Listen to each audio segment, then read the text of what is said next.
திரு ராமசாமி, இங்க தமிழ்நாட்டில் முன் எப்போதும் இல்லாத அளவில் ஒரு அசாதாரண சூழல் நிலவுகிறது அப்படின்னு ஆளுநர் புகார் சொல்கிறார். அதனுடைய பொருள் என்ன? ரெண்டு விஷயம்.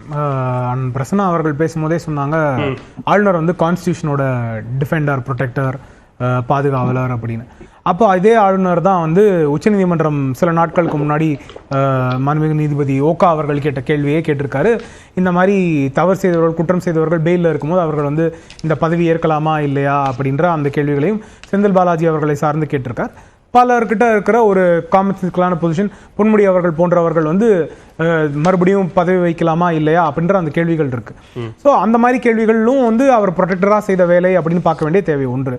இரண்டாவது, இன்னைக்கும் ஆர்டிகல் 21, ஆர்டிகல் 19, ஆர்டிகல் 14 இருக்கு. எல்லாருக்குமே உரிமை இருக்கிறது அவர்கள் என்ன செயல் செய்ய வேண்டுமோ நாட்டில் எங்கே வேணா போகலாம் அப்படின்றதுக்கு. அப்போ சிலர் வந்து அவர்கள் ஆளுநரிடம் கருத்து தெரிவித்திருந்தால், நான் இங்கே வரதில் எனக்கு ஏதாவது ஒரு இஷ்யூ இருக்கு, என்ன ரெஸ்ட்ரிக்ட் பண்றாங்க அப்படின்னா அதை கேள்வி கேட்கறதுக்கான உரிமையும் இந்த ஆளுநருக்கு இருக்கு. அதனால அதை ப்ரொடெக்டரா அவர் கேள்வி கேட்கறதுல சரி. அந்த ஆதாரம் அப்படின்றது ஒன்றும் இல்லை. இப்போ அந்த லெட்டரை வந்து பப்ளிக் ஆக்கிடலாம். ஆனால் அது யார் இஷ்யூ பண்ணா, எந்த காலத்தில் இஷ்யூ பண்ணா அப்படின்றது தெரிஞ்சா அவரோட சேஃப்டி, அவரோட செக்யூரிட்டி என்ன அப்படின்ற நிலைமை இருக்கு. ஸோ அதனால தான் நான் சொன்னேன், அது என்கொயரி அப்படின்றது. நம்ம ட்ரஸ்ட் பண்ற லா என்ஃபோர்ஸ்மெண்ட் ஏஜென்சி, போலீஸ் இருக்காங்க, அவர்கள் வந்து என்ன அப்படின்ற அந்த என்கொயரியில் அப்படின்னா ஆளுநர் அதை கொடுத்தாகணும். ஏன்னா ஒரு கம்ப்ளைண்ட்னு ஒன்று இருக்கு, இந்த மாதிரி ஆளுநர் தவறாக சொல்லியிருக்காரு. அப்போ ஆளுநரை வந்து எஃப்ஐஆர் ஃபைல் பண்ணணும் அப்படின்னு சொல்லலாம் அவர் மேல. ஆனா அட்லீஸ்ட் அதை என்கொயரி பண்றதுக்கான உரிமை வந்து இன்னும் காவல்துறை இருக்கு. இல்ல, இப்ப விசாரணைனா அது யார் விசாரிக்கணும்? தமிழ்நாடு அரசா, உயர்நீதிமன்றமா, மத்திய அரசா, யார் எங்க அந்த கம்ப்ளைண்ட் எடுத்துட்டு போறான்றத பொறுத்து. ஆனா ஆரம்பிக்கிறதுக்கு இங்க தமிழ்நாடு அரசு ஆரம்பிக்கிறதுக்கான முழு உரிமையும் பொறுப்பும் அவர்களுக்கு இருக்கு. அவர்களுக்கு பொறுப்பு இல்லை, உரிமை இல்லை அப்படின்றது கிடையாது. இல்ல சரி, இப்ப நீங்க சொல்வதும் சரி, இல்ல ஆளுநருடைய அந்த அறிக்கை சொல்வதும் சரி, ஒரு அசாதாரண சூழல், ஒரு அச்சுறுத்தல், அவர்களுடைய எதிர்காலத்துக்கு பாதிப்பு, ஒரு எமர்ஜென்சி டேஸ் நினைவூட்டக்கூடியதா இருக்கு அப்படின்னு சொல்றதெல்லாம் வந்து நான் வந்து எமர்ஜென்சி டேஸ் அப்படிங்கறது இல்ல, ஆளுநர் சொன்னதுதான் சொல்றேன். நீங்க வந்து அச்சுறுத்தல், அவர்கள் மிரட்டப்படலாம், அவர்களுடைய எதிர்காலத்துக்கு பாதிப்பு ஏற்படலாம்னு சொல்றீங்களே, அப்ப அது ஒரு ஒண்ணும் இல்லங்க, ரொம்ப சிம்பிள். இப்ப நீங்க வந்து என்ன பத்தி கம்ப்ளைண்ட் பண்றீங்க, ஆனா கம்ப்ளைண்ட் வந்து இன்னொருத்தர்கிட்ட கொடுக்குறீங்க. அவர் வந்து அந்த கம்ப்ளைண்ட் என்கிட்ட கொடுத்தாருன்னா அது தவறான விஷயம். ஏன்னா அதை விசாரிக்கிறதுக்கு அவர் மீது நம்பிக்கையோடு நீங்க அவர்கிட்ட அந்த கம்ப்ளைண்ட் கொடுக்குறீங்க. அப்ப அந்த தவறான விஷயத்தை யாருக்கிட்ட அந்த கம்ப்ளைண்ட் கொடுத்துருக்காங்களோ அவங்க எடுக்கக்கூடாது அப்படின்ற அந்த பொறுப்பு தான். ரொம்ப சிம்பிள். நம்ம வந்து ஒரு 3 பேருக்குள்ள இருக்கிறதே, நீங்க வந்து பிரச்சனை கிட்ட நீங்க கம்ப்ளைண்ட் ஒன்னு கொடுக்குறீங்க. அவர் நீங்க கேட்ட மாதிரி தான் நானும் கேக்குறேன். அந்த புகாரை அவர் தமிழ்நாடு அரசிடம் அல்லது காவல்துறையிடம் முறையாக கொடுப்பாரா, இல்ல பொதுவெளியில இப்படியான ஒரு அறிக்கையாக அதை பதிவிட்டுட்டு சும்மா விட்டுறதா? அது அந்த என்கொயரி அப்படின்னு இருக்கும்போது அது எங்க தேவையோ அது அவர் கொடுக்கட்டும். அது பொதுவெளியில கொடுத்தா அது தவறு அப்படின்றது என்னோட பார்வை. ஏன்னா அது வந்து இன்னொருத்தரோட கம்ப்ளைண்ட், அவர் அது கான்ஃபிடென்ஷியலா இருக்கணும்ன்றத ஆளுநருக்கு அனுப்புறார். அந்த கம்ப்ளைண்ட் பப்ளிக் ஆக்கணும் அப்படின்னா அவரும் வந்து சமூக வலைதளத்தில் எக்ஸ்தலத்தில் பதிவிடுவதன் மூலமா, பொது இடத்தில் பதிவிடுவதன் மூலமா அந்த புகார் முடிஞ்சு போகுது. அதை முறையா ஒரு ப்ராப்பர் இடத்துக்கு கொண்டு போய் சேனல் வழியா அரசாங்கத்திடம் அந்த புகாரை கொண்டு சேர்ப்பது அப்படிங்கிறது ஆளுநரால முடியாதா? அவருடைய வேலை இல்லையா அது? இல்ல, அவரோட வேலை கிடையாது. அவரோட ஜாப் டிஸ்கிரிப்ஷன் இது அவரோட வேலை இல்ல.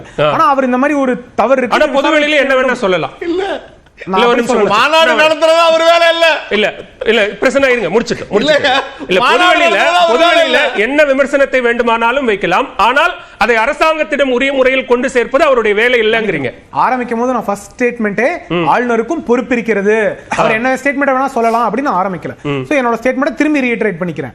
சோ ஏற்கனவே ஆளுநருக்கு பொறுப்பு இருக்கிறது, மிகவும் பொறுப்பான ஒரு பதவியில் அவர் இருக்கிறார். அப்படின்ற போது அவர் எந்த ஸ்டேட்மெண்ட்டையும் சும்மா வந்து அவர் ஃப்ரீலான்ஸ் யாரோ ஒருத்தர் மாதிரி அவர் சொல்ல முடியாது. அவர் ஒரு கான்ஸ்டிடியூஷனல் பொறுப்புல இருக்காரு.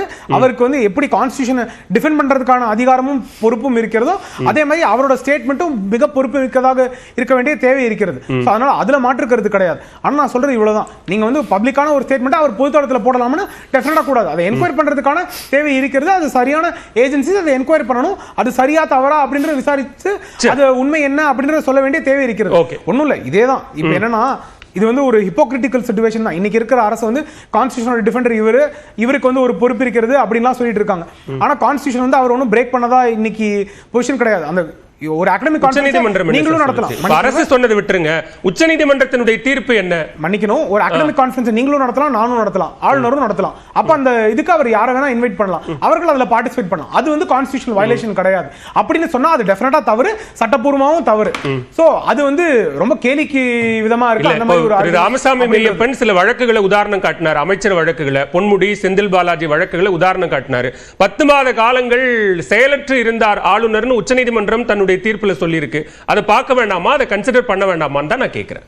அதை கன்சிடர் பண்ணுங்க, அது அந்த ஆஸ்பெக்ட்ல கன்சிடர் பண்ணுங்க. சரி, கன்சிடர் பண்ணலாமான்னு தான் கேட்டேன். ஓகே, பேசுங்க. இப்ப சிம்பிளா என்னன்னா, நான் அதை கன்சிடர் பண்ணலாமா இல்லையா, அவர் ஈவென்ட் நடத்தலாமா இல்லையா அப்படின்னு கேட்டா ரெண்டுமே கனெக்டடே கிடையாதுன்னு சொல்றேன். அவர் வந்து வைஸ் சான்சலர் கான்ஃபரன்ஸ் நடத்தலாம், அதுக்கு ஏதாவது தடை இருக்கிறதா? ஓகே, பேசுங்க. நான் வரேன். திரிஷா